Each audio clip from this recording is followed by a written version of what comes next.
Kiai Haji Tubagus Ahmad Bakri lahir pada tahun 1259 Hijriah atau bertepatan dengan tahun 1839 Masehi di Citeko, Pleret, Purwakarta, Jawa Barat.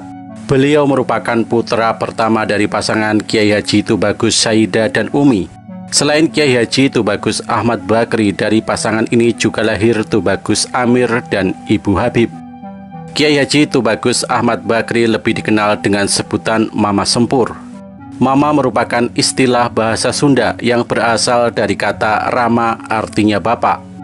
Di kalangan masyarakat Jawa Barat, kata mama ini biasanya disematkan kepada ajengan atau kiai, sehingga sebutannya menjadi Mama Ajengan atau Mama Kiai. Sementara Sempur dalam sebuah desa yang ada di Kecamatan Pleret, Purwakarta, Jawa Barat.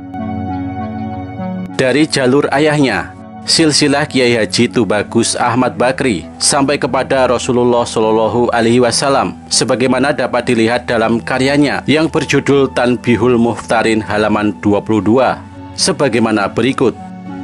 Kiai Haji Tubagus Ahmad Bakri bin Kiai Haji Tubagus Saidah bin Kiai Haji Tubagus Hasan Arsyad Pandeglang bin Maulana Muhammad Mukhtar Pandeglang bin Sultan Ageng Tirtayasa bin Sultan Abdul Ma'ali Ahmad Kenari bin Sultan Abdul Mafakir Mahmud Abdul Khodir Kenari bin Maulana Muhammad Ing Sabda Kingking bin Sultan Maulana Yusuf bin Sultan Maulana Hasanuddin bin Sultan Maulana Syarif Hidayatullah bin Sultan Syarif Abdullah bin Sultan Maulana Ali Nurul Alam bin Maulana Jamaluddin Al-Akbar bin Maulana Ahmad Shah Jalal bin Maulana Abdullah Konsyah bin Sultan Abdul Malik bin Alwi bin Muhammad Sohib Mirbat bin Ali Qoli Qosam bin Alwi bin Muhammad bin Alwi bin Syahidina Ubaidillah bin Imam Al-Muhajir ila Allah Ahmad bin Isa Anakib bin Muhammad Anakib bin Ali Al-Arid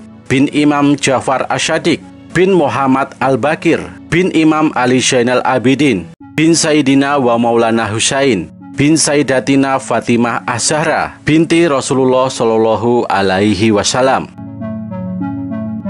Ayah Kiai Haji Tubagus Saidah yang juga kakeknya Kiai Haji Tubagus Ahmad Bakri adalah Kiai Haji Tubagus Arsyad. Namun Kiai Haji Tubagus Saidah nampaknya tidak berminat untuk menjadi Qodi Kerajaan Banten, menggantikan posisi ayahnya, dan dengan berbagai pertimbangan akhirnya ia memutuskan untuk meninggalkan Banten.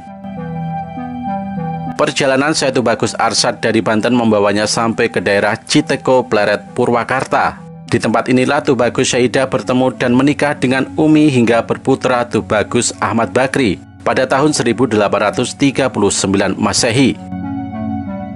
Mama Sempur wafat pada malam Senin, tanggal 27 Zulkaidah, tahun 1395 Hijriah, bertepatan dengan 1 Desember tahun 1975 Masehi. Keluarga Kiai Haji Tubagus Ahmad Bakri adalah keluarga yang taat beragama. Ayahnya pun merupakan salah satu ulama karismatik, sehingga pendidikan agama Kiai Haji Tubagus Ahmad Bakri di usia dini diperoleh melalui ayahnya.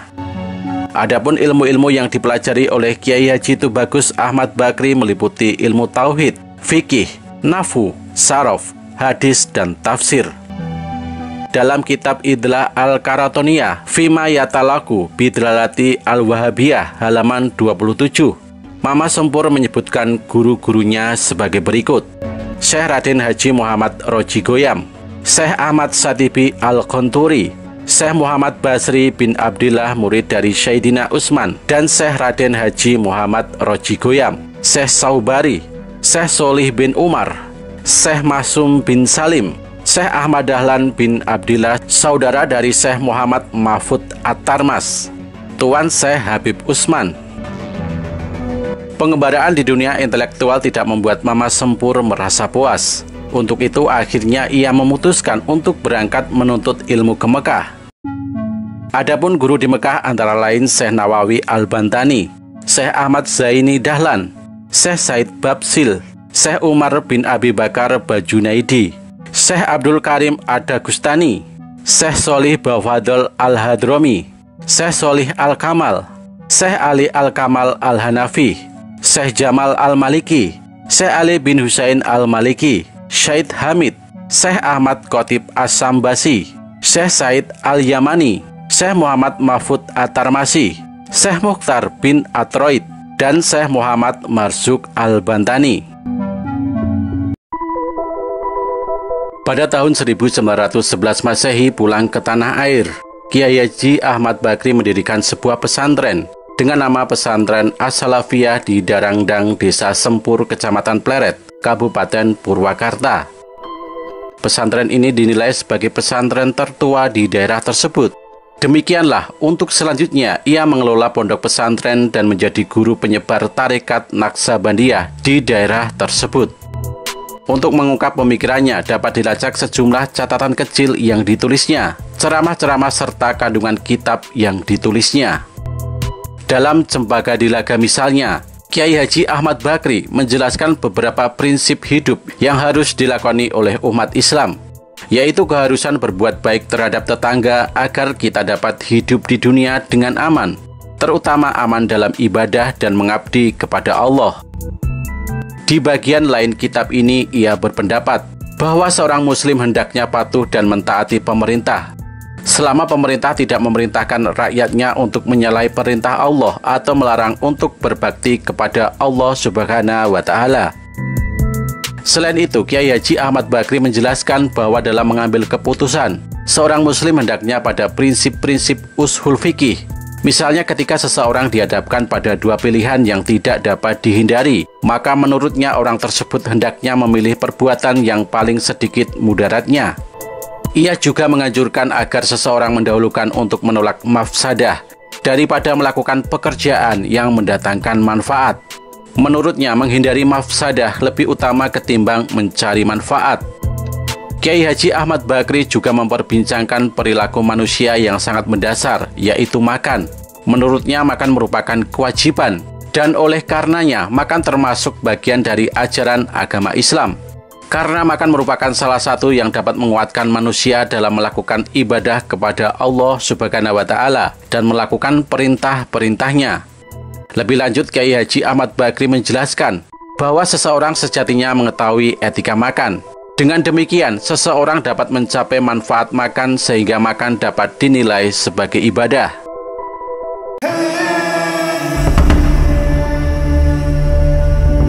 Beberapa santri Kiai Haji Tubagus Ahmad Bakri yang menjadi ulama terkemuka di antaranya Kiai Haji Abuya Dimyanti Banten, Kiai Haji Raden Makmun Nawawi Bekasi, Kiai Haji Raden Muhammad Syafi'i atau dikenal dengan Mama Cijerang Bandung, Kiai Haji Ahmad Sujai atau Mama Cijengkol, Kiai Haji Isudin atau Mama Cipulus Purwakarta.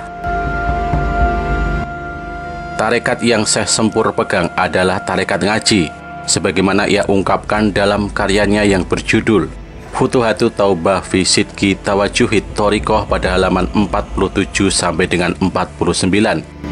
Ari anupang afdolna tarekat dina zaman ayana jeung ari leuwih dekat-dekatna tarekat dina wusul ka Allah Ta'ala sarta bener jeung ikhlas.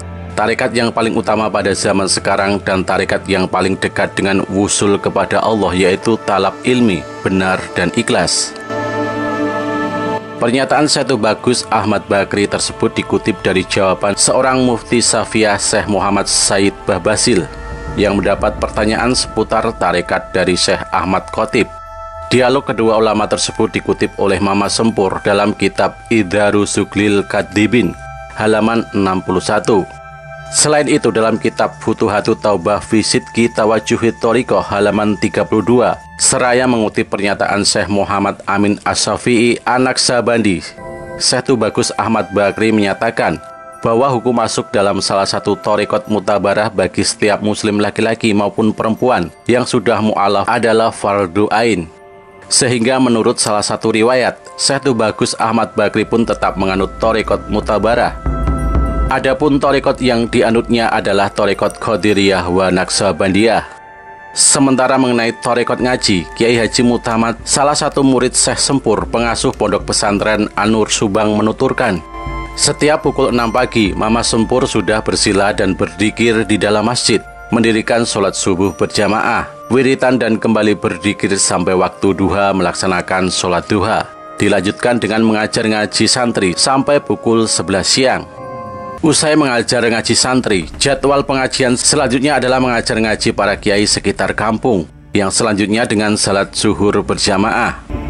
Kemudian pulang ke rumah dan istirahat, namun ia tak pernah bisa beristirahat sepenuhnya, karena sudah ditunggu para tamu sampai waktu asyar. Selepas salat asyar, Mama Sempur kembali mengaji bersama para santri hingga menjelang maghrib. Setelah salat maghrib, ia istirahat sejenak dan salat isya, kemudian mengajar santri kembali hingga pukul 11 malam. Bahkan menurut satu riwayat, kebiasaan Mama Sempur yang pernah diketahui oleh santrinya adalah dia tidak pernah batal wudhu sejak isya sampai subuh dan tidak pernah terlihat makan.